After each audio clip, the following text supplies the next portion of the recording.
Hello, my friends. Well, I want to share something with you. This is Donna Reiners, in case you don't know me, and I want to tell you a little bit of a story. And just felt like it would help somebody somewhere, but especially women. You see, my heart is for women, and I've called this from control to freedom because that's really what it's been. It's been a lifetime of learning that, really. But a journey from condemnation to compassion, from fear to love, from silence and to the powerful voice of truth that lives inside me and lives inside of you. But there was a time when control, for me, it looked like love, because I grew up in a home where every decision was made for me, and it felt normal for them to be made for me. So my father controlled everything. He controlled our clothes, our food, our choices. And if we wanted something different, we had to earn it ourselves. And it wasn't cruelty, it was just all he knew. I mean, he grew up in the Depression. It was a world really ruled by fear, and fear brings survival. Fear is what causes us to live in a survival mode, from our health to our finances and to everything else. When you're in survival mode, you try to protect yourself. And in his own way, he was really trying to protect us. And my mother was very different. She was soft, she was kinder. Of course, when she went through menopause, she was a little different, but I can understand that now. But she had this place of unconditional love. And when she died when I was 18, it felt like, all the love in our home disappeared. And after that loss, I carried this really painful belief that deep inside of me, being controlled meant being cared for, and that I couldn't be trusted to make my own choices, and someone else had to decide for me. And when you grow up like that, you don't mature, you don't grow. So I married someone to feel safe. Actually, my first marriage was with a man who's in the military, which made me feel safe, everything provided for you. And I joined a church years later that told me what to believe and how to behave, because that's what church does for the most part. And even though I thought I wanted freedom, condemnation felt so safe. It felt so comfortable. It felt so familiar.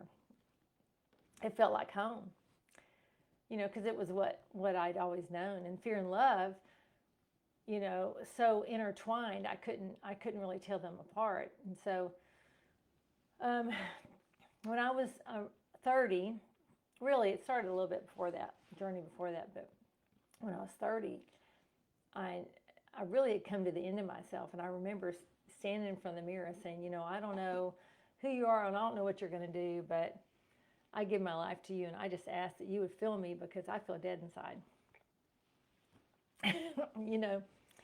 And somehow, some way, things really started, the dominoes started to change and shift really quickly.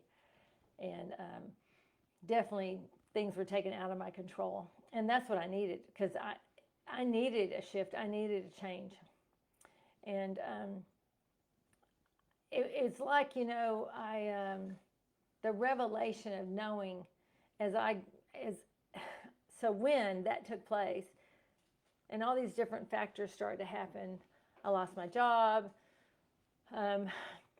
Basically, provision was gone, except for a few months when I had some different things that took care of me. I began to hear from the voice inside. And it awakened my 6-year-old self, who had first felt this pull toward truth, and the voice inside that was speaking to me. I remember at 6, a voice speaking to me and saying, "Come with me." And I'm like, no way, that looks too intense for me. But in this journey that's taken place as an adult, I realized, gosh, I didn't need permission anymore. Now this is a journey. And the discovery was, that I didn't need a church, I didn't need a man, I didn't need a title to tell me who I was, because I had the voice of God inside me, a voice I could trust. And the revelation which came over time, was my turning point. It was the moment I stopped living as a victim. A victim blames everybody else for your problems. A victim has always got an excuse and always got a reason why they can't show up and why they cannot move forward. There's always something, and that something is always sabotaging yourself, always sabotaging your finances, always sabotaging your relationships, always sabotaging your circumstances. And when you start owning your own life, those things start to shift. And so I started living as a victor, and it was new for me. But when I stopped running from me, and I started loving me, and I'm not talking about some ooshy-gushy love, I'm talking about the truth love, the truth where I look at myself in the mirror and say, you know what? You need to fix this, you need to fix this, you need to fix this. This is wrong in your life. This is not how you need to live. You don't need to live like this. That kind of love. Love is not, oh honey, everything's going to be okay. That's not love. That's what a baby needs. That's what a little kid needs. An adult, different place. An adult is when you stop blaming your past and you start moving and you start growing. And that's when you start loving yourself. And I began to understand my dad wasn't just controlling, he was scared. He was from, a day when it was just survival. And that understanding, it gave me compassion, but it also gave me something else equally important. I realized that I needed to put some boundaries about myself. And this is what I mean by that. Some people I can't have that. That's not what I mean by boundaries. I realized I didn't come from the depression. I didn't need to live my life controlled by fear. That I could choose differently. Listen, there was a time when I thought I wouldn't live past 30 because I thought that I would die because my mom died of cancer and she died a horrible death. My dad died a horrible death too, but she died a horrible death, really from the treatment, not from the actual sickness. And I realized, I could choose different. I could honor where I came from, but not be imprisoned by the survival that I had been in. I took on survival. I took on all of that. And so freedom was already inside of me, and I just needed to rise up and reach it and say, that's it. I'm not going to live as a victim anymore. I'm going to live as a victor. And your victim mindset is letting, listen, there's all sorts of different things. On one hand, a victim mindset is like living under other people controlling you or waiting for permission to take action, ruled by fear, ruled by condemnation. But also a victim mindset is, I need you to do this, I need you to do that, and I can't take care of myself here, and I can't take care of myself there, and somebody else needs to really step in and do everything for me. And this is what happened. When I was born early. And back in the day, in a Navy, I was born in an Army hospital, and my dad was in the Navy. And in that place, I was born way early. And so there were a bunch of tubes in me, keeping me alive and all those things. And they didn't just kind of sit there and just love on you. You were left with all the tubes, and people came in and they tried to take care of you. Then they'd leave again, and you're kind of left alone. And so things were done for me. They were done for me. And so I grew up with that kind of thing, and then my dad took care of me. And then my mom loved me. And then when my mom left, there was no love for me. I didn't know how to love myself at that point. I grew up feeling very rejected and very unloved and very abandoned and very unwanted, because that's how my mom and dad were. They were filled with shame from the depression. They were filled with controlling things. My dad controlled my mom. My mom only got like a small allowance every week. He controlled everything. He went to the grocery store, everything. So funny when I look back at that now. Craig and I have such a different relationship. I'm so thankful, when I think about that, but I understand. But there comes a time when you have to grow up and you have to take responsibility for your own life.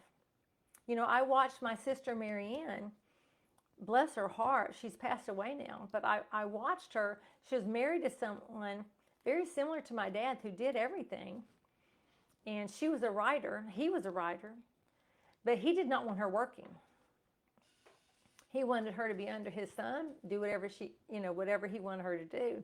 And after about 22 years of marriage, he came home one day and said, look, I found somebody else and I want to get a divorce. And she had no skills. She had no way to make money. She basically was left to, oh my God, what am I going to do? You know, she ended up marrying someone whose provision for her was a homeless shelter. So she was still provided for. It was not a really high space, but she was provided for. There were so many times I wanted to rescue her. So many times I wanted to take her in and move her in with me, because it was so devastating to me to watch the consequences of what she was living through, which was pretty harsh when you're in a shelter like that. But did you know our mom was born in a homeless shelter? Back in the day, she was actually born, and she never showed us her birth certificate, and we didn't see it until after she died. She never would show it to us because she was so full of shame from being born in what was known as a poor. It actually said poorhouse on her birth certificate.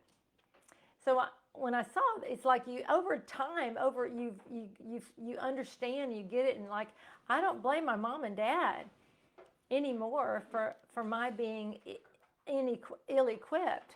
What happened is I had to rise up and I had to start taking responsibility for my life. You know, I started a new career like about 4 years ago, and it's required a lot to do that, but it brought in income that I've never really made, a good income that I've never really made. I've made income before, but not like this, you know, and because I had to own it and work it and do what it takes to do it, you know, and it's taken a lot. It made me change my mind about me. It made me change my mind about life, made me change my mind about God. I realized what kind of poverty mindset I was in before that. It was very, very interesting. I didn't know I had a poverty mindset. You know, and being in ministry for years, where you just want people to give you donations to keep you going. For me, that was,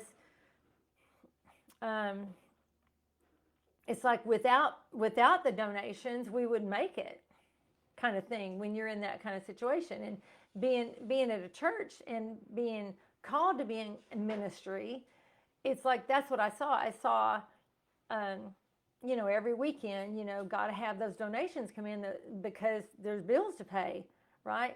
And so when I realized in my mind, when I came into starting to earn income, it's like God spoke to me, and because I didn't care about the money, it's like, oh, well, you know, it's just money. Money's a tool. You know how we are. Money's a tool. It's just a tool. It's a tool so we can bless others. And then, of course, you get something, then you give it away. Let's give everything away. Let's give everything away, because that's what the church really teaches, or used to. And when I was in this situation after a few months of earning money, and I was really, truly feeling like, well, it's just all about this. It's a health product. Now, this is not about health products, so don't hang up on me. This is not the focus. I'm just telling you mindset. And I was so sold out to oh my God, let's get this into the sick hands. People who are sick really need this, you know? And so I was attracting nothing but sick people versus helping people that are athletes or helping people that are just care about their health and things. And one day God spoke to my heart. He said, Donna, do you think that I love the woman who's dying of specific things more than I love the woman who can't pay her bills and feed her family? And I'm like, well, no. I mean, my heart was just like, no, of course not. And I could see the mindset inside of me. The mindset of, don't think you're so noble to think it's just about sick people. People need income. And when I thought about my family, I thought about my sister and how she died. I was with her when she passed away. It was very devastating. I thought about how my mom died, very devastating. How my dad died, very devastating. And I thought about the financial aspect of all those matters and how finances are so needed. But my mindset toward finances needed to be shifted. And God spoke to my heart and said, I'm going to give you some inheritance. But you know what that meant? Let me tell you the truth about the inheritance God gave me. I don't know about you, but this is what the inheritance God gave me. The inheritance God gave me was work my ass off for it. That was the inheritance God gave me. Work. It wasn't just, oh, there you go. And I was thinking recently about in the Old Testament how God said, go across and claim your inheritance. And all that took place when that took place.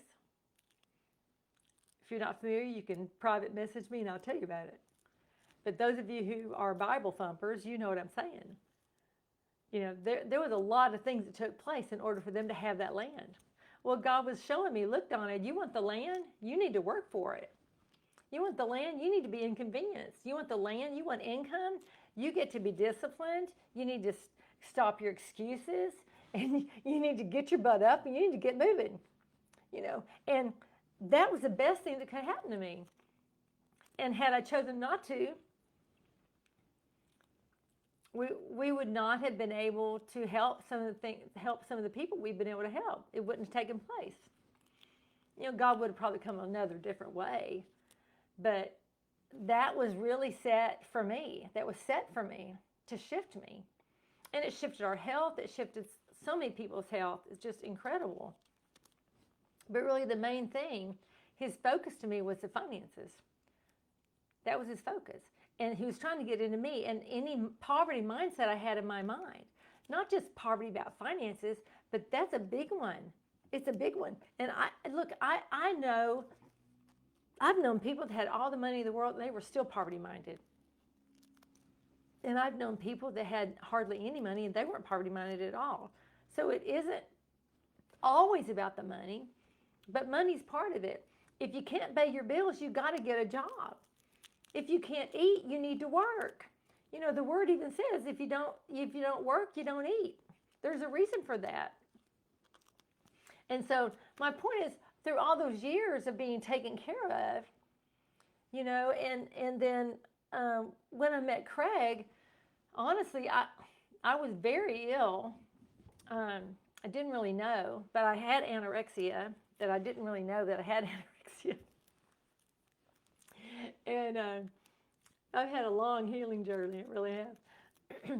I didn't know, and it had to be pointed out to me, and then God had to talk to me because I wouldn't listen to anybody else telling me anything. I just had to hear them from myself because we're so spiritual, But I got positioned to where that had to be healed in my body, and not just my mind, but my body had to be healed. And then Craig came along, and Craig was the person I was supposed to marry. And that shifted my whole life in a lot of different ways. Things I could talk about another time. Normally I talk about those things privately, so I probably won't share about that right here on the public platform. But a lot of these things had to do with finances. How to look at finances, what to do with finances, and how to care for myself, and how to care for family and my family and things of that nature.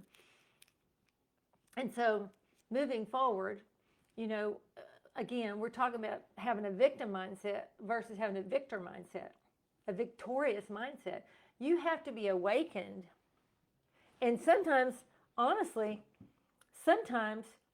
you cannot, sometimes you cannot wait to hear the voice of God to get your butt moving. That's not how it works. You have to be practical. And it's like when you can't have this, that means you need to do this. And I was talking to someone on the phone or in Messenger. It was actually a lady in my group. Actually, no, she's not even on Facebook. This is totally no lady on Facebook. We were talking about things because I met her at a doctor's office. Anyway, it doesn't matter. And we were talking about finances and things of that nature. You know, and it's like I just gave her a little coaching advice, which was the use what you have principle. You know, when you don't have a job, you find something you can do. If that dries up, you find something else, and you keep finding something and finding something. And you keep doing it and do other things, multiple things, until you find the thing. And if you need insurance, then you need to go find a job that gives you insurance. And if you can't get the door open, you keep going to another door to open.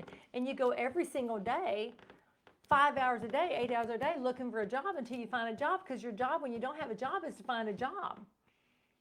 You know, because that's not a poverty mindset. And that's not striving either. And that's not begging. That's taking action. God loves to take action when we take action. He doesn't wait. He takes action when we take action. Why? Because God lives inside of us. He's, come on, let's get moving, let's get moving, let's get moving. So when you awaken and you recognize the inside truth is, I need to get moving, you'll start trusting yourself, even if you have 10 doors slammed in your face. And what will happen when you have the door slammed in your face? You'll learn to not be rejected and not take it personal, because those are lessons, so you know who you are. They aren't rejection. It's your actual opportunity to accept yourself. But to keep moving, to keep moving, to keep moving, until you have this authentic freedom inside of you, that where you realize you are victorious, and you start honoring the inside of you, and you're leading yourself from love and not fear. When you go through a door, oh, I may not get the job, I better not do that. Or they told me no. Well, keep moving, do it again. Do it again and again and again until you see that you're leading yourself by love. And what that love is, I don't want to starve, I don't want to be under a bridge, and I want to have insurance. And all the things, the necessities I need as a human being in this day and age, I have to do. That's you leading by love, not by fear. That's not fear. None of that's fear. It's just taking action. It's just practical good stuff, y'all. It's like if you're going to drink water, you're not going to wait for somebody to pour it down your throat. You're going to take the bottle. You're going to drink your water. You're going to pour the water in. You're going to drink your water. You got things you got to do while you're on the way to where you're going, leading yourself with love until that fear is in the back door, until it's gone. Until it's gone, because it's about the journey. It's about developing yourself. It's not even about the job. It's not even about the money. You get the money. You get your mindset shifted, but it's about you knowing you and you trusting you and you knowing yourself intimately and you understanding who you truly are beneath all the layers of the conditioning and the control you've been under your whole life. Until those inner programs, those internal programs are no longer, because you're shifting them day by day. And you know, thank God we have technology now that can actually shift those mindsets for us. That's a blessing.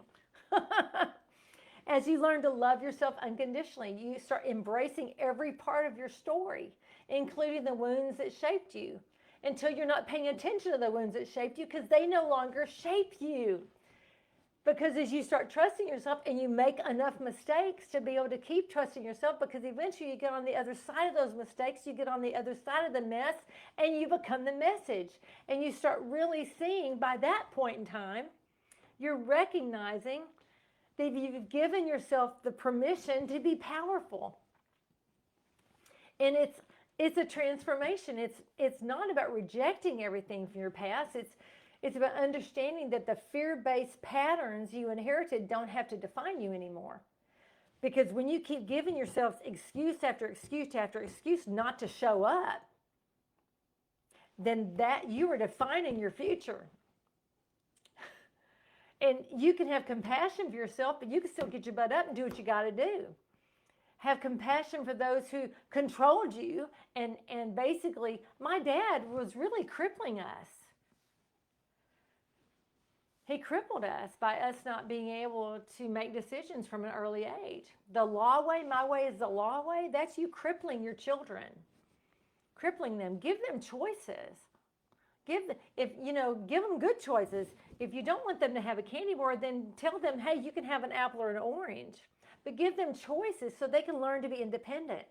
They can learn to make mistakes, and by the time they get to be an adult, they've made enough mistakes where they trust their voice, and they can start learning how to move forward and choose freedom for themselves. And you can honor your history while writing a new story, because freedom already lives inside of you. Freedom already lives inside of me. It's not out there. It's right here inside. The Christ who already lives inside of you. And over time, sorry, I'm just so over time, your voice, realize your voice does matter. And you don't have to wait for someone else to validate your truth. But the divine voice inside of you, within you, is trustworthy and it's true. And you can have a trustworthy and true voice and be responsible and own your life. Own your life instead of having your past patterns of control and fear that you inherited, basically, or you learned and you're programmed, where you decide they're not going to define you anymore. You start choosing love. You start choosing freedom. You start choosing authenticity. And as you stop waiting permission to step into who you are, but you start stepping into it. Your power, I don't think our power is ever taken away, but it's hidden because we hide it from ourselves.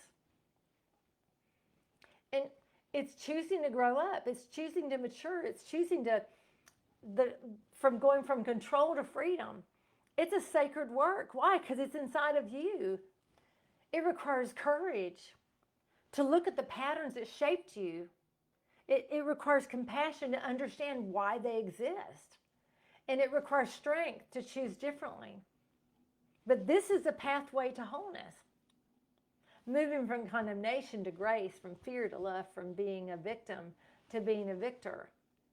And realizing, you're not alone. The whisper that called me when I was 6 years old and reminded me at 30, that voice, it's like just listening for it, letting the voice guide you home.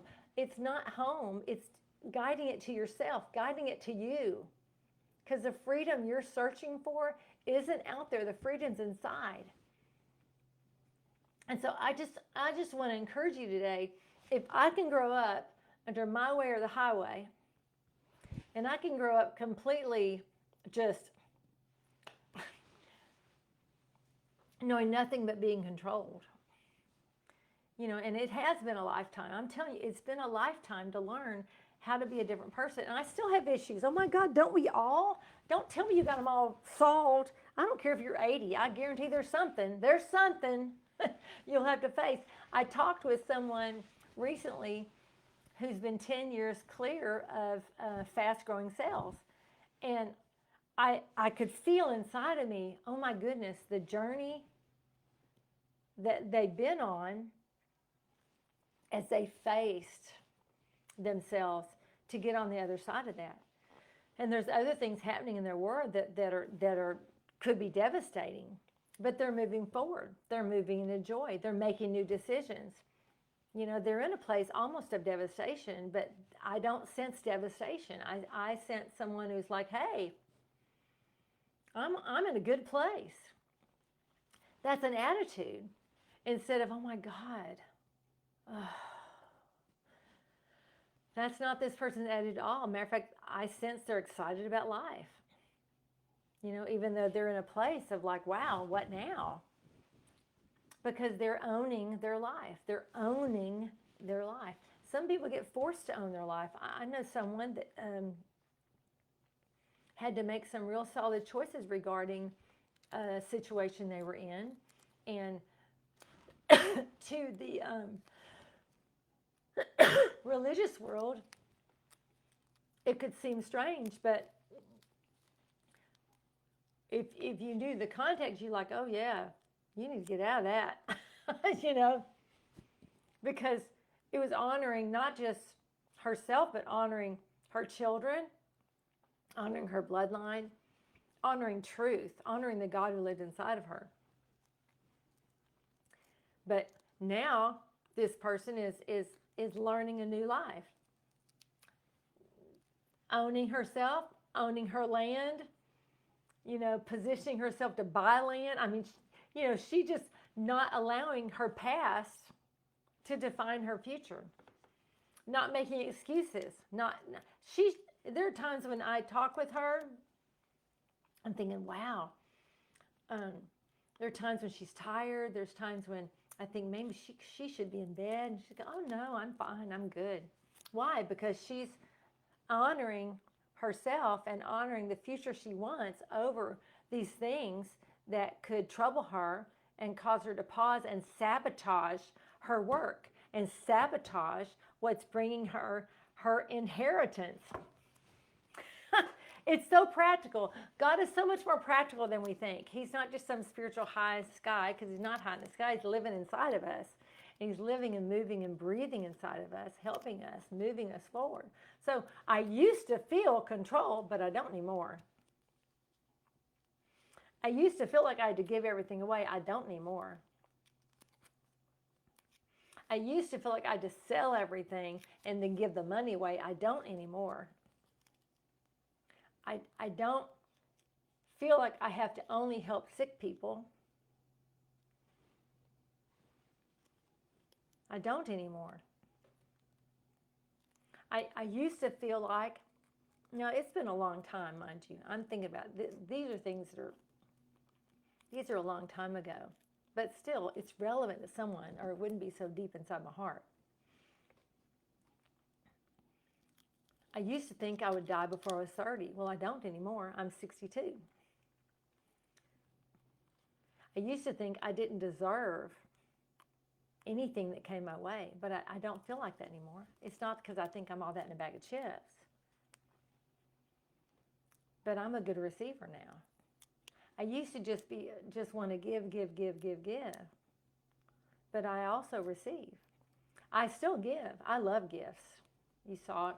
Recently, I wrote about how I love gifts, and then my sister popped on there and said, oh, that's because your birthday's next month. I'm like, oh, yeah, that's right, Dad.